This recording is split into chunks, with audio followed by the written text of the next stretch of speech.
Hello दोस्तों, आज हम आपको बताएंगे कोमा के बारे में। कोमा होता क्या है? कोमा लॉस ऑफ कॉन्शियसनेस, मतलब इसमें पेशेंट दिखता तो है, जीवित अवस्था में तो रहता है, लेकिन उसके आसपास वातावरण या आवाज़, किसी चीज़ का दर्द, ऐसा कुछ भी महसूस नहीं होता है उसको। इसमें पूरी तरह चेतनाग्रस्त होता है, वो अपनी पूरी चेतना खो चुका होता है। तो आइए दोस्तों जानते हैं ऐसा क्यों होता है। आज मैं आपको ऐसी जानकारी देने वाला हूं जो आपको उपयोगी में होगी। तो दोस्तों, इसमें देखा गया है 4 तरह से सबसे ज़्यादा इसमें चेतना अचेत हो जाती है। और ये देखा गया पेशेंट या इंसान की बात करें, जीवित तो रहता है, उसकी कई बार आंखें भी बंद होती हैं, कई बार आंखें खुली भी होती हैं, लेकिन उसके आसपास क्या चल रहा है ऐसा उसे कुछ भी महसूस नहीं होता है। और ना ही दोस्तों उसे दर्द का एहसास होता है। तो हम जान लेते हैं सबसे पहले एक एक कारण की। इसमें सबसे पहले देखा गया है कुछ मेटाबॉलिक डिस्टर्बेंस, दूसरा है ट्रॉमा, आइए इसमें सेरेब्री वास्कुलर डिसीज, चौथा है इन्फेक्शन, और नेक्स्ट देखा गया कुछ अदर कंडीशन भी होती हैं। तो आइए जानते हैं सबसे पहले एक एक करके। पहले दोस्तों देखा जाता है, जैसे कि हमने बताया, मेटाबॉलिक डिसऑर्डर। मेटाबॉलिक डिसऑर्डर में दोस्तों क्या होता है, जैसे किसी ने ड्रग ओवरडोज ले लिया हो, या यूँ कहें कि हाइपरनाइट्रीमिया हो गया हो, मतलब किसी का नमक बढ़ गया हो, हाइपोनाइट्रीमिया हो गया हो, किसी का नमक कम हो गया हो बॉडी में से, तो इसके कारण भी दोस्तों अनकॉन्शियसनेस देखने को मिलती है, बेहोशी देखने को मिलती है। नेक्स्ट है हेपेटो फेलियर, एंड नेक्स्ट है रेस्पिरेटरी फेलियर। रेस्पिरेटरी फेलियर में अक्सर में ये देखा गया है, जो पेशेंट रेस्पिरेटरी फेलियर में होते हैं, जिनकी कार्बन डाइऑक्साइड बढ़ जाती है, उसमें भी दोस्तों ये अनकॉन्शियस हो जाता है। और नेक्स्ट है हिपोथायराइडिज्म।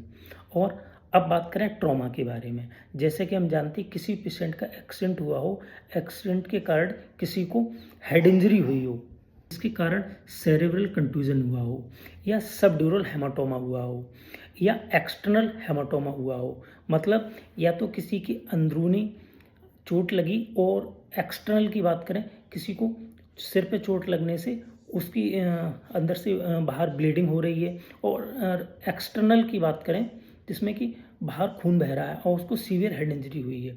और इंटरनल की बात करें कि उसको चोट तो लगी है, हेड इंजरी हुई है, बट अंदर ही ब्लड बह गया है, जिसका खून का थक्का अंदर जम गया है, जिसके कारण धीरे धीरे उसमें स्वेलिंग बढ़ती है और पेशेंट धीरे धीरे अचेत हो जाता है, बेहोशी की अवस्था में चला जाता है दोस्तों। और इसमें पेशेंट पूरी तरह से अपना होश खो चुका होता है। ऐसा दोस्तों ब्रेन में गंभीर चोट लगने के कारण होता है। और भी एक चीज़ देखा गया, स्ट्रोक हुआ हो किसी को, मतलब एक तरह से ब्रेन में किसी को नस में पंच हुआ हो, उसके कारण के खून का बहाव हुआ हो और खून वहाँ इकट्ठा हो गया हो, तो इस भाषा को हम कहते हैं तो स्ट्रोक हुआ हो किसी को। ये सबसे ज़्यादा देखा गया है दोस्तों, जिनको स्ट्रोक होता है, जो बहुत ज़्यादा सिगरेट पीते हैं, बहुत ज़्यादा स्मोकिंग करते हैं। और भी कई कारण हैं, बहुत ज़्यादा करेंगे तो दोस्तों वीडियो बहुत लंबी हो जाएगी, इसलिए हम शॉर्ट में ही रखेंगे। थर्ड में सेरेब्रल वास्कुलर डिजीज़। इसमें दोस्तों क्या आता है, सब एक्नोइड हेमाटोमा हो जाता है, इंट्राक्रैनियल हेमाटोमा भी हो जाता है, इसमें ब्रेन स्टेम इन्फेक्शन भी हो जाता है। और नेक्स्ट और फोर्थ है इन्फेक्शन।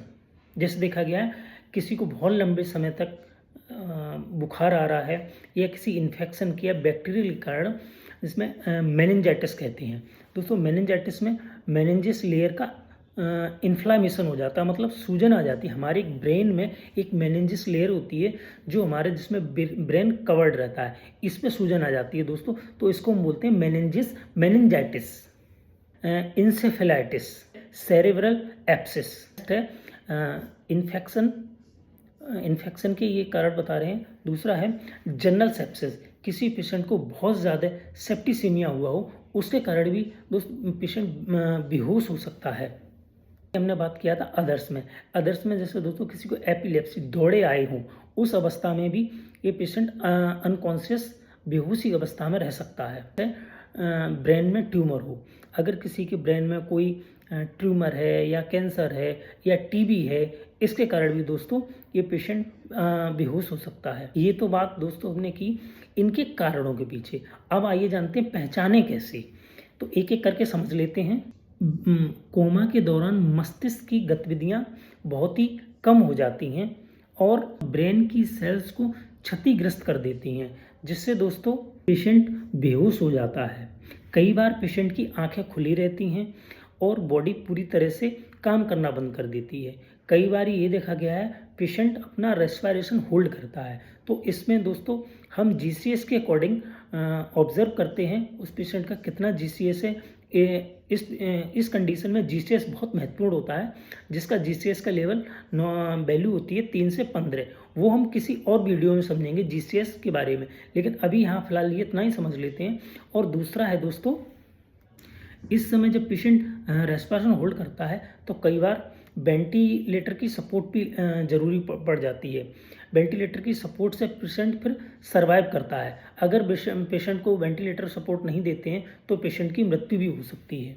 इसको आईसीयू में निरंतर डॉक्टर की निगरानी में रखते हैं, मॉनिटरिंग करते हैं, उसकी जीसीएस को मॉनिटरिंग करते हैं, सारी चीज़ें प्रॉपर ट्रीटमेंट के साथ करते हैं।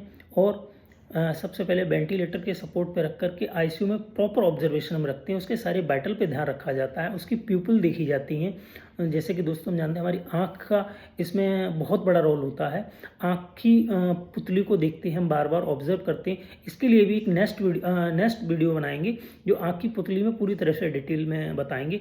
अभी तो फिर हम इतना ही समझते हैं, इस टॉपिक में हमारा सिर्फ कोमा से रिलेटेड है तो हम कोमा के बारे में ही बताएंगे। कि हम जानते हैं जो हमारे ब्रेन सेल्स में क्षति के कारण सूजन आ जाती है तो इससे कुछ रिलेटेड मेडिसिन भी चलाते हैं, साथ में एंटीबायोटिक भी देते हैं। और इससे सूजन कम करने के लिए कुछ दवाइयों का भी सपोर्ट कहते हैं, जिसे हम एंटी इन्फ्लामेटरी ड्रग्स कहते हैं, उनका भी प्रयोग करते हैं। पूरी तरह से कारण को दूर करने का प्रयास करते हैं दोस्तों। अब आइए जानते हैं दोस्तों कुछ इन्वेस्टिगेशन। अगर पेशेंट, जैसा कि मैंने बताया, पेशेंट कोमा में है तो जितने मैंने सारे कारण बताए, इन कारणों को पता लगाने के लिए ये देखते हैं दोस्तों कि किस कारण की वजह से बेहोश है। तो हम कुछ में इसमें इन्वेस्टिगेशन भी कराते हैं। जैसे कि डॉक्टर ऑब्जर्व करता है कि उसका जीसीएस क्या है, जिसे हम जीसीएस को बोलते हैं जैसे ग्रेस कोमा स्केल। तो इसको ऑब्जर्वेशन से जीसीएस को हम लोग फाइंड आउट करने के लिए पहचान करके तो ये इन्वेस्टिगेशन इससे रूल आउट करते हैं। जैसे सबसे पहले हम एक सीटी कराते हैं या कभी कभार हम एक किसी पेशेंट की एवीजी कराते हैं, लेकिन वो डॉक्टर ही देख के बताएगा किसके कारण ये बेहोश है, तो उसी हिसाब से अपन जांच करते हैं। जैसे कि हम एवीजी कराते हैं तो उसमें देखते हैं कि CO2 तो नहीं बढ़ी है और भी कोई दिक्कत नहीं है। वो अलग एवीजी पे एक अलग वीडियो बनाएंगे। और सीटी स्कैन में ये देखते हैं कि उसको किस टाइप की चोट है, कहाँ पर चोट है। जैसे कि मैंने अभी आपको बताई कि इंट्रा हेमाटोमा या एक्सटर्नल हेमाटोमा या हेड इंजरी हुई है या कोई इन्फेक्शन के कारण है या मेनिंजाइटिस है, ये सब रूल आउट करने के लिए हम सीटी सबसे पहला कराते हैं। अगर सीटी में कई बार पकड़ में नहीं आता है दोस्तों, तो जब पेशेंट हमारा स्टेबल होता है तो हम MRI के बारे में भी सोचते हैं। अगर हमें ज़रूरत लगती है तो फिर इसमें MRI भी कराते हैं। इसमें कुछ ब्लड इन्वेस्टिगेशन भी कराते हैं, जैसे कि CBC हो गई, इलेक्ट्रोलाइट हो गए, है ना, SGPT, SGOT इत्यादि, ऐसी बहुत सारी जो रूटीन जांच है उनको हम कराते हैं।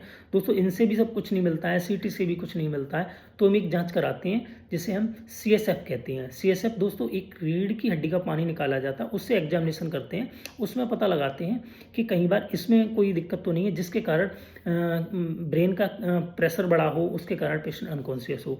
तो ये कुछ इन्वेस्टिगेशन है, इन्हें डॉक्टर ही समझता है। ये तो बस आपकी जानकारी के लिए हैं दोस्तों। अच्छा, अगर आपको इस कोमा में और जैसे बेहोशी की क्लास में, जैसा कि मैंने आपको बहुत अच्छे से समझाने की कोशिश की है, तो दोस्तों ये अगर आपको इन्फॉर्मेशन अच्छी लगी हो तो प्लीज़ लाइक करें, शेयर करें और घंटी पर प्रेस करें।